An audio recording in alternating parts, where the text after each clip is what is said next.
जिस तरह से चंद्रशेखर रावण ने अपनी पार्टी खड़ी कर ली जी। कि कहीं ना कहीं आगे जा करके राजरतन साहब भी 101% राजनीतिक दल बनाएंगे। अच्छा, इसको आप क्लियर करें। तो इतने सारे देशों को छोड़कर मैं केवल भारत तक सीमित नहीं रहना चाहता। लेकिन जो कुछ लोगों की शंका है कि राजरत्न अंबेडकर पूरे भारत में घूम रहा है, मैं केवल यूपी में नहीं, पूरे भारत में घूम रहा हूं। और हाँ, आपकी जो शंका है, ये सही है। मैं स्टंटबाजी करके पॉलिटिक्स में नहीं आना चाहता। वादा देता हूं, जिस दिन पॉलिटिकल एंट्री करूंगा, उस दिन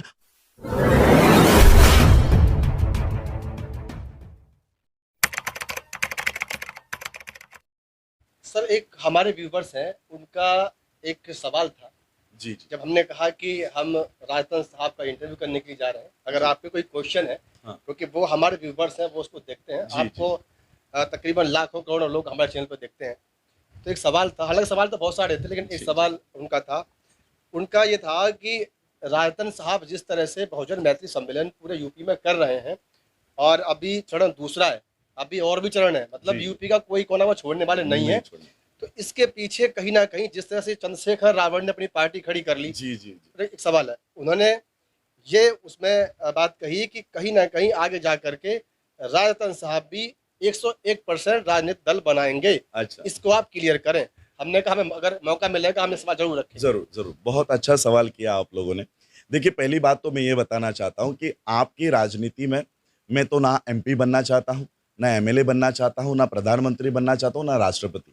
मेरे पीछे जो अंबेडकर नाम लग जाता है, मेरे लिए वो ही सबसे बड़ा है। राष्ट्रपति पद से कई गुना बड़ा है।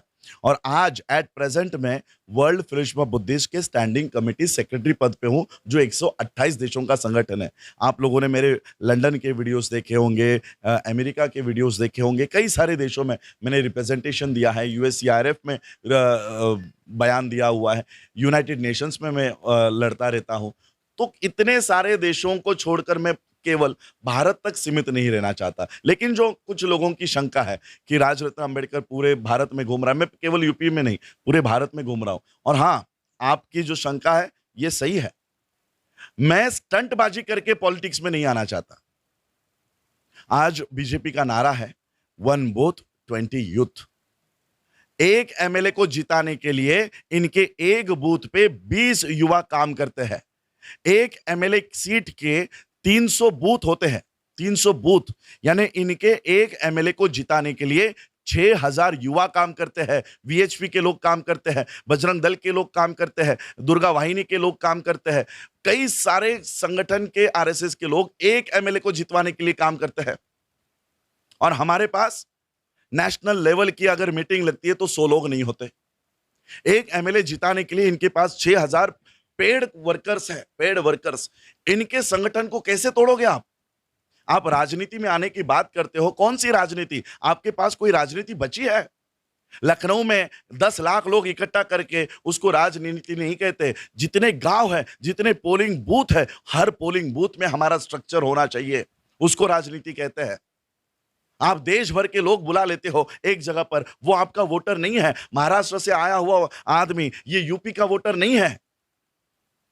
इसलिए हम लोगों को पोलिंग बूथ वाइज स्ट्रक्चर खड़ा करना है। मैंने अपने जीवन का ये नियम बनाया है, 10 साल तक घूमने वाला हूं, हर पोलिंग बूथ में जाऊंगा और हर पोलिंग बूथ में 10 ऐसे व्यक्ति तैयार करूंगा जो बाबा साहब के विचारधारा पर काम करते हो, बुद्ध के विचारधारा पे काम करते हो, ये हमारे जितने भी महापुरुष है, सभी महापुरुष के विचारधारा पे काम करते हो। हर देश के हर कॉन्स्टिट्यूंसी के, इस देश के हर कॉन्स्टिट्यूंसी में, हर पोलिंग बूथ पे जाकर लोगों को इकट्ठा करके उनको विचारधारा से जोड़ने का काम करूंगा। और जिस दिन सारे भारत के पोलिंग बूथ में मैं जा चुका हूंगा, उस दिन पॉलिटिकल एंट्री करूंगा। और मैं आप लोगों को ये वादा देता हूं, जिस दिन पॉलिटिकल एंट्री करूंगा, उस दिन हम, चाहे कोई भी पार्टी हो जो लॉन्च करे, उस दिन हम इस देश के विपक्ष में होंगे। इतनी बड़ी ताकत होने के बाद ही मैं पॉलिटिक्स में एंट्री करूंगा। स्टंट्स करके हमको पॉलिटिक्स में नहीं आना है। हम विचारधारा के, देखिए मान्यवर काशीराम जी ने यहां पर काम किया है,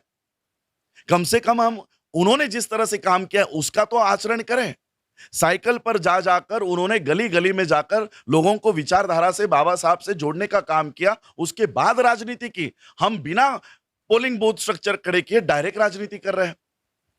आज बनते सुमित रतन जी के साथ धर्म की मूवमेंट हम चला रहे हैं।